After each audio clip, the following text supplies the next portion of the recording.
कहा दूसरों के दुख से दुखी होने वाले. As the chapter title is, in this we will learn about कि how in the current time people are selfish, means human beings are selfish, and in the previous time, means in the past, whenever we don't know the other people, we are ready to help to the other people, but in the current time we are not care for the any living creature, even on the human. Okay, in this you will get both type of the explanation in Hindi and English as well. Okay, so without the delay we will start our chapter. And if you are getting this chapter, please put the thumbs up in the comment section. Okay, we will start. तो इस part में वर्णन किया गया है किस तरह आदमी नाम का जीव सब कुछ समेटना चाहता है और उसकी यह भूख कभी भी शांत होने वाली नहीं है. तो in this we are talking about the human being कि हाउ सेल्फिश इज इट. वह इतना स्वार्थी हो गया. स्वार्थी मीन सेल्फिश कि दूसरे प्राणियों में the other living being, other living creature को तो पहले ही बेदखल कर चुका है, परंतु अब वह अपनी ही जाति अर्थात मनुष्य को भी बेदखल करने में जरा भी नहीं हिचकिचाता. परिस्थिति यह हो गई है, न तो उसे किसी के सुख दुख की चिंता है, न ही किसी को सहारा या किसी की सहायता करने का इरादा है. सो here we will get the different example कि how in the previous time people are caring, and in the today's time no one is care for the living creatures. Okay, so this lesson describes how creatures called man wants to possess everything, and his hunger is never going to be satiated.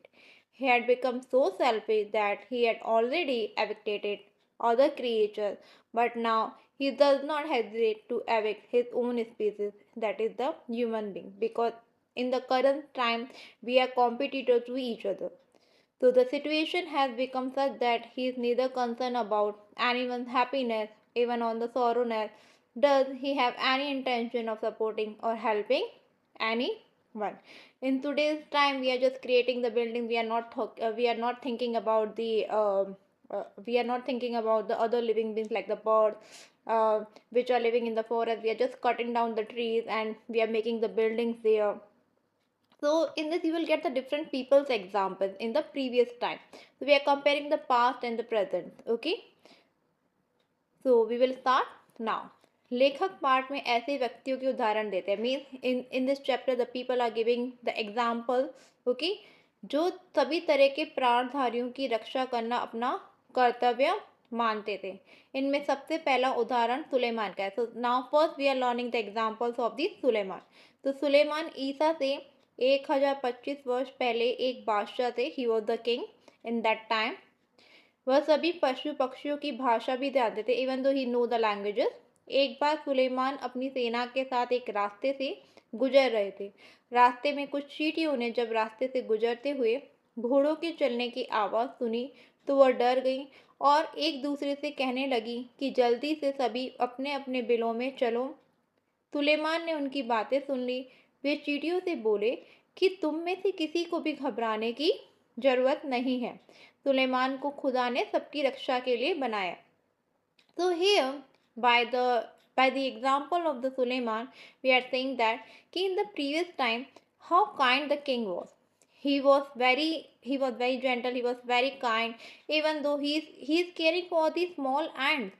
So एक बार सुलेमान में with his army he saw he seen that some ants are going from there. We will now see the English explanations. Okay, so in the text the author gives example of such people who considered it their duty to protect all kinds of living beings, small kinds of also. Okay, so the first example among them is that of the Solomon. Solomon was a king of 1025 years before Christ. He also knew all languages of the animals and the birds. Once Solomon was passing through a road with his army on the way when some ants heard the sound of horses passing by. They got scared there and started telling each other to quickly go to their respective holes. Solomon heard their conversation. he told the ant that none of you need to be panicked. Solomon has been created by God to protect everyone. यहाँ पे हम लोग क्या बताने की कोशिश कर रहे हैं कि प्रीवियस टाइम में, मतलब पहले के टाइम में, लोग कितने काइंड होते थे, कैसे एक दूसरे की हेल्प करते थे। इवन दो वो लोग एक दूसरे को नहीं जानते थे, फिर भी रेडी रहते थे हेल्प करने के लिए। और सिर्फ ह्यूमंस की हेल्प करने के लिए नहीं, जो स्मॉल हमारे क्रिएचर्स है, चाहे वो प्लांट्स हो गए, चाहे वो एनिमल्स हो गए, सबके लिए वो लोग रेडी रहते थे। अब देखो इसमें जो एग्जाम्पल दिया गया है वो एक एंड का दिया हुआ है। एंड कितना छोटा सा क्रिएचर्स होता है। तो इसमें बोलना कि सोलेमान इतने ज़्यादा काइंड थे कि जब वो अपनी सेना के साथ एक बार जा रहे थे तो रास्ते में उन्होंने एंट्स को देखा। तो एंट्स को जब देखा तो उन्होंने उनकी बात सुनी कि वो डर रही हैं, जब क्योंकि वो अपनी आर्मी के साथ घोड़ों पर आ रहे थे, तो वो डर रही हैं। तो सुलेमान ने उनको बोला कि आप लोगों को डरने की ज़रूरत नहीं है, ठीक है, मैं आप सब लोगों की केयर करने के लिए ही यहाँ पे आया हूँ, मतलब मुझे गॉड ने इसलिए ही क्रिएट किया है। Okay, now we will further move to the second stanza. Suleman की नेक दिली की तरह एक और उसी तरह की घटना का वर्णन सिंधी भाषा के महाकवि शेख अयाज ने अपनी जीवन कथा में किया है। Now we are seeing the other examples. Okay, एक दिन शेख अयाज के पिता कुएं से नहाकर लौटे। अभी उनके पति ने रोटी का पहला अभी उनके पिता ने रोटी का पहला टुकड़ा तोड़ा ही था कि उनकी नज़र उनके बाजू पर धीरे धीरे चलते हुए एक काले चोटे पर पड़ी। Now we are reading the second example of the Sheikh Ayaz father. So in the previous time the people are going to bath at the wells area. Okay. So when he came back, so he started eating the food. Okay उन्होंने बस अभी खाना start ही किया था, तो उन्होंने देखा कि उनका जो बाइसेप्स है या उनका जो हैंड है उसके ऊपर एक चींटी चल रही है, एक एंड चल रही है। तो उन्होंने क्या किया कि जब वो खाने बैठे तो वो एकदम से उठ गए। तो उनकी जो वाइफ है उन्होंने पूछा कि क्या हुआ, आपको खाना अच्छा नहीं लिखा इसलिए आप उठ गए। तो उन्होंने बोला नहीं, ऐसा कुछ नहीं है, मैंने एक घर वाले को बेघर कर दिया। घर वाले को बेघर कर देने का मतलब यहाँ पे ये है कि वो यहाँ बोलने जा रहे कि मेरी वजह से एक एंड मर गई ना, मेरी वजह से, तो मैं उसको वापस उसके घर पे छोड़ने जा रहा हूँ। मतलब जब वो कुएं में नहाने गए थे तो एक एंड उनके ऊपर आ गई थी, अब वो उसको वापस छोड़ने जा रहे हैं। तो मतलब कितने काइंड थे वो उस टाइम पे। ओके, तो इस पर शेख अयाश के पिता ने जवाब दिया कि ऐसी कोई बात नहीं है, उन्होंने एक घर वाले को बेघर कर दिया है, वे उसी को उसके घर यानी कुएं के पास छोड़ने जा रहे हैं। कुएं में well, we will see the English explanation also. तो बाइबल और जितने भी दूसरे पवित्र ग्रंथ हैं उनमें now we are reading the third examples. Okay okay, if you are getting this, please put the thumbs up there and like it the channel. Okay, तो बाइबल और जितने भी दूसरे पवित्र ग्रंथ हैं उनमें नूह नाम के एक ईश्वर के संदेश वाहक का वर्णन मिलता है। उनका असली नाम नूह नहीं था, उनका नाम था लश्कर। लेकिन जो अरब के पीपल्स है वो उनको इस नाम से जानते थे क्योंकि वो सारी उम्र रोते रहे। अब क्यों रोते रहे? क्योंकि वो हमेशा दूसरों को दुखी देख के ना वो खुद सैड हो जाते थे। Okay, now we will see the English explanation. So, just like the genetics of the Suleiman, another similar incident has been described by the great Sindhi poet named Sheikh Ayaz in his biography. One day, Sheikh Ayaz's father returned from the well after taking a bath. His father had just broken the first piece of the bread, means जब वो खाना खा रहे थे, when his eyes fell on a black ant slowly walking beside him. As soon as he saw the insect, he left his food and stood up. On this, his mother, whose mother? Sheikh Ayaz's mother. His mother asked whether he did not like the food. On this, Sheikh Ayaz's father replied that there was nothing like that. He had made a family member homeless and he was going to leave him near his house, that is, on the well. So, in the Bible and all other holy scriptures, there is a description of a messenger of God named Nuh. His real name was not Nuh, his real name was the Lashkar. But the people of Arab remember him by this name because he kept crying all his life, that is, he remained sad at the pain of the other. Okay, he was always thinking about the pain of the other people. So, these are the examples of in the past lives. Now we are seeing the third stanza. So, लेखक कहता है कि जब पृथ्वी अस्तित्व में आई थी उस समय पूरा संसार एक परिवार की तरह रहता था। Means in the previous time, मतलब पहले के टाइम पे लोग एक दूसरे से जॉइंट होके रहते थे। लेकिन अब इसके टुकड़े हो गए और अब क्या हो रहा है, हम लोग सब अलग अलग रह रहे हैं और सभी एक दूसरे से दूर हो गए। वातावरण में इतना अधिक बदलाव हो गया कि कभी, अब आपने देखा होगा, कभी हमको बहुत गर्मी लगती है, कभी कभी भी, अभी इसी लास्ट ईयर देखो, कभी इतनी ज़्यादा बारिश हो रही है, कभी एकदम से गर्मी हो रही है। तो ये सब क्या है कि हम नेचर को ख़राब कर रहे हैं। ठीक है, हम लोग प्लांट इतने लगाते नहीं हैं, हम डिफॉरेस्टेशन करे जा रहे हैं, हम लोग वाइल्ड लाइफ के बारे में सोचते नहीं, ये सब इको बैलेंस में होता है। ठीक है, तो जैसे हमें कभी बहुत ज़्यादा गर्मी लग रही है, बरसात का कोई निश्चित टाइम नहीं है, भूकंप, सैलाब, तूफान और रोज़ कोई ना कोई बीमारियां न जाने कैसे आ जाती हैं। ये सब मानव द्वारा, ये सब क्यों हो रहा है, हमारे ही रीजन्स की वजह से हो रहा है। ये सब मानव द्वारा किए गए प्रकृति के साथ छेड़छाड़ का नतीजा है।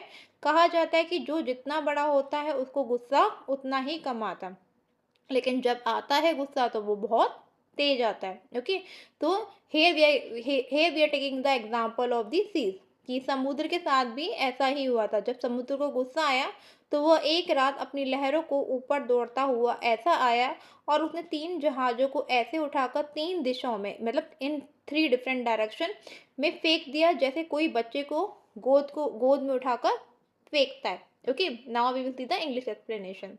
The author says that when the earth comes into the existence, the whole world used to live like a family. Wow, but now it has been torn apart and everyone has become distant from the each other. आपने देखा होगा अभी की life कैसे है, हम लोगों को पता ही नहीं कि हमारे रिलेशन में कौन कौन लोग हैं, हम लोग सिर्फ अपनी लाइफ में बिजी होके रह गए। लेकिन पहले के टाइम में जो लोग थे वो रेडी रहते थे हेल्प करने के लिए। तो ये चैप्टर उसी के बारे में है। The environment has changed so much that it is extremely hot in summer. There is no fixed time for rain, earthquakes, floods, storms, and new diseases are emerging every day, and whatnot. All this is the result of man's interference with the nature. Man are doing the interference with the nature. Okay, it is said that the bigger a person is, the less he gets angry. But whenever he does get angry, no one can calm his anger. The same thing happened with the sea as well. When the sea got angry, one night it came running on its waves and picked up 3 ships and threw them in 3 different directions, like someone picks up a child ball and throws it. Okay, now we will see the next. लेखक कहता है कि बचपन में उनकी माँ हमेशा कहती थी कि शाम के समय पेड़ों से पत्ते नहीं तोड़ने चाहिए, क्योंकि उस समय यदि पत्ते तोड़ोगे तो रो पड़ेंगे। अब देखो यहाँ पे जो ऑथर हैं निदा फाजली, उनकी माँ उनको हमेशा, उनकी जो मदर है वो उनको हमेशा कहते थे कि आपको इवनिंग के टाइम पे लीव्स नहीं तोड़नी चाहिए, क्योंकि उस टाइम पे जो टाइम होता है उस टाइम पे लोग पूजा करते हैं, हमें उस टाइम पे फूलों को नहीं तोड़ना चाहिए। ठीक है, अगर हम फूल तोड़ेंगे तो हम लोगों को श्राप देते हैं। और ऐसी वो एग्जाम्पल देती हैं कि अगर आप जब नदी पर जाते हो तो हमेशा उन्हें हमें नमस्कार करना चाहिए, वह खुश होते हैं। कभी भी कबूतरों को, मुर्गों को हमें कभी भी परेशान नहीं करना चाहिए। बेसिकली उनकी जो मॉम है वो एक्सप्लेन कर रही हैं कि हमें अदर क्रिएचर्स के साथ भी काइंड रहना चाहिए। जैसे कि वो इन्होंने प्लांट्स का एग्जाम्पल दिया, उन्होंने रिवर्स का एग्जाम्पल दिया, उन्होंने pigeons का एग्जाम्पल दिया। Okay, so the author says that in his childhood, his mother always used to say that one should not pluck leaves from trees in the evening, because if you pluck leaves at that time, the trees will cry. One should not pluck flowers at the time of worship, because if you pluck flowers at that time, the flowers curse you. If you go to the river, you should greet it. It becomes happy. One should never disturb pigeons and chickens. मतलब basically वो समझा रहे हैं कि आपको दूसरे जो living creatures हैं उनको परेशान नहीं करना चाहिए। Now author is giving the example. Gwalior में लेखक का एक मकान था। मीन्स द लेखक is belonging from which city? Gwalior. Okay, उस मकान के बरामदे में 2 रोशनदार थे। रोशनदार मीन्स मतलब एक पहले के टाइम पे विंडोज वगैरह, मतलब विंडोज को अपन रोशनदार बोल सकते हैं, मतलब एक खुला एरिया था। उन रोशनदानों में कबूतर एक जोड़े ने अपना घोंसला बना रखा था। कबूतर मतलब पिजन, पिजन ने अपना, पिजन का एक पेयर था, मतलब एक फीमेल पिजन थी और एक मेल पिजन था, वो लोग रहते थे वहाँ पे। बिल्ली ने जब कबूतर के एक अंडे को तोड़ दिया, तो बिल्ली से क्या हुआ, कैट से क्या हुआ कि एक अंडा टूट गया उनका। तो लेखक की माँ अब डर गई कि एक अंडा टूट गया तो चलो मैं दूसरे अंडे को संभाल लूँ।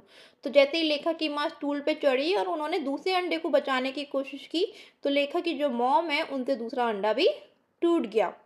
और इससे लेखक की माँ, जो ऑथर की माँ है, वो इतना ज़्यादा परेशान हो गई, तो उन्होंने, वो कंटिन्यूसली रोए जा रही थी।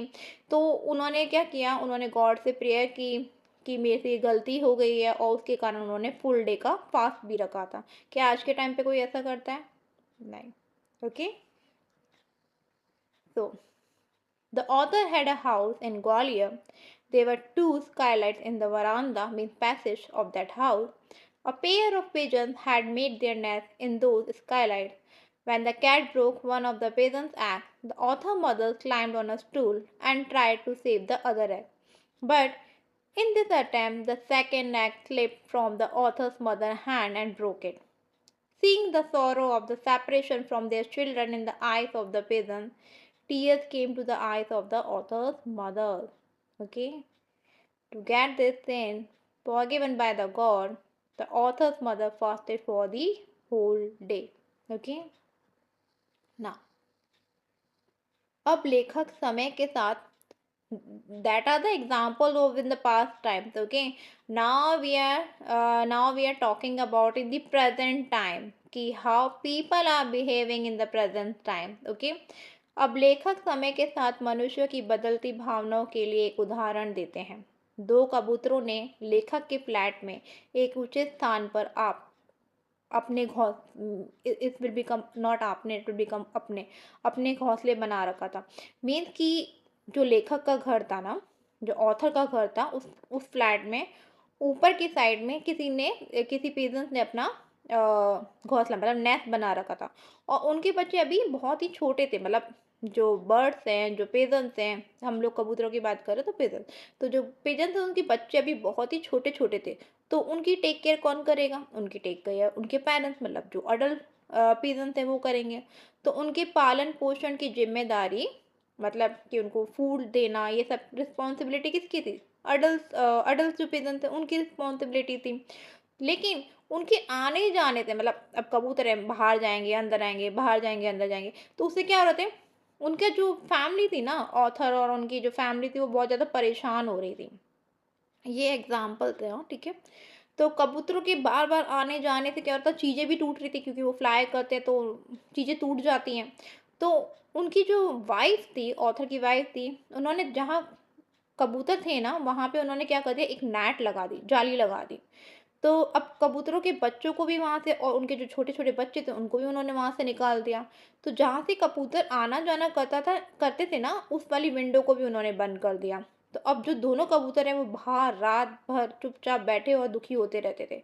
मगर अब, तो अभी एग्जाम्पल दे रहे हैं कि देखो आज के टाइम में ना तो सुलेमान जैसा कोई है जो उनकी लैंग्वेज, क्योंकि सुलेमान का हमने पढ़ा कि वो क्या करते थे, एनिमल्स की लैंग्वेज को अंडरस्टैंड करते थे, ठीक है। तो अब हम यहाँ पे लेखक समझा रहे हैं कि आज के टाइम में कोई सुलेमान नहीं है जो कबूतरों की लैंग्वेज समझ सके, उनका दुख समझ सके। ना ही लेखक की माँ है जिन्होंने फुल डे फास्ट रखा था, उनके लिए प्रेयर कर रही थी। तो मतलब there are lots of differences comes in the previous time, in the past times. Okay, so now the author gives an example of changing the emotions of humans with time. Two pigeons had made their nest at a high place in the author's land. Their babies were still small. The responsibility of their upbringing was on the eldest pigeon. Okay, but they are coming and because they are coming and going continuously caused a lot of trouble of the author and his family. Sometimes the pigeon would collide with something and break things by dropping them. Okay, so now trouble by the frequent coming and going of the pigeon and breaking the things, the author wife had put a net at the place where the pigeon's house was, and had also removed the babies from there. Whose babies? Pigeon's babies. Okay, so the window from where the pigeon used to come and go was also started to be closed. Now both the pigeon used to sit outside and windows all the night quietly and very sadly. But now neither Solomon is there who can understand the language of the bird, of the pigeons, and remove their sorrow. Okay, and in the current time we don't have the author's mother like that of people who keep praying all night, sing the sorrow of those pigeons. This means that the time there has been changes a lot of differences of the feelings of the people. Okay, if you are getting this chapter, please put the thumbs up and share with your friends also. Okay, अंत में लेखक हमें बताना चाहते हैं कि हमें नदी और सूरज की तरह नाउ थिंक अबाउट द नदी दिस नदी में river ever river ask from you anything? No. Ever sun ask from you anything? No. So we have to be like that. Okay? तो अंत में लेखक हमें बताना चाहते हैं कि हमें नदी और सूरज की तरह दूसरों के हित के कार्य करने चाहिए mean always help to other and तोते की तरह सभी को समझना चाहिए समान ओके इक्वल तभी संसार के सभी जीवधारी प्रसन्न और सुखी रह सकते हैं in the end the author wants to tell us that like the river, like the sun, we should work for the benefits of the other. We should consider everyone equal.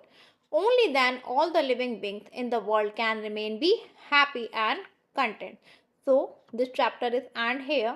Hope you will understand this chapter. If you have any doubt, ask in the comment section. Surely I will give the reply.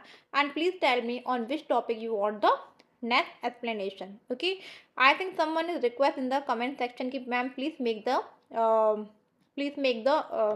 chapter explanation, so I give you that. Okay, I hope you will watch that video, and if you have any doubt, please ask it. Thank you for watching. We will see you in the next class. Bye bye.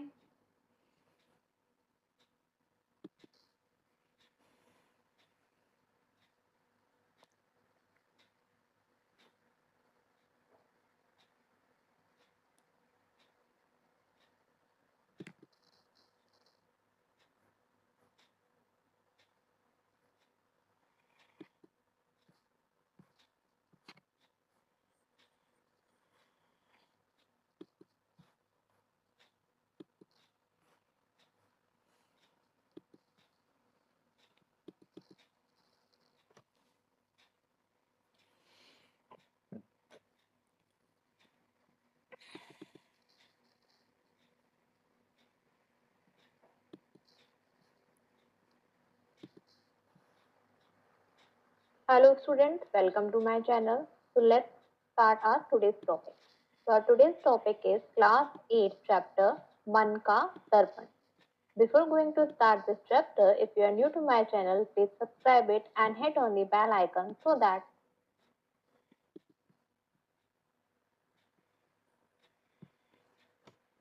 Shit, man.